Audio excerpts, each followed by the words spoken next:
हिंदू या मुस्लिम के कत्ल पे यहाँ नहीं खड़े हुए हैं, दोनों कम्युनिटीज। हम इंसानियत के लिए खड़े हैं। ये इंसानियत का कत्ल है। हम नहीं मानते हैं वो कोई हिंदू था। मैं कहता हूं वो मेरा भाई कत्ल हुआ है, वो मेरी बहन का सुहाग उजड़ गया है, जो वहां वो जो मेरा बच्चा वो यतीम हुआ है, जो वहां उस लाश पे खड़ा रह के। ये तो बुज़दिलाना और कायराना हरकत है दहशतगर्दों की। पाकिस्तान की जो एंटी गतिविधियां जो है, यहाँ के सिविलियंस किलिंग का जो प्रोग्राम चल रहा है, उसके एंटी जिस तरीके से इन्होंने आज प्रोटेस्ट किया है हिंदू मुस्लिम भाईचारे ने, मैं मुबारकबाद पेश करता हूं।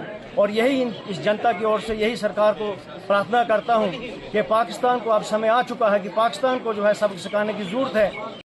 What was the crime of those innocent tourists who were enjoying their vacations and family time? Government should give full-fledged power to the army to पानी के नागरिक को इस प्रदेश को संभालना जैसे हमारे बुजुर्गों ने संभाला।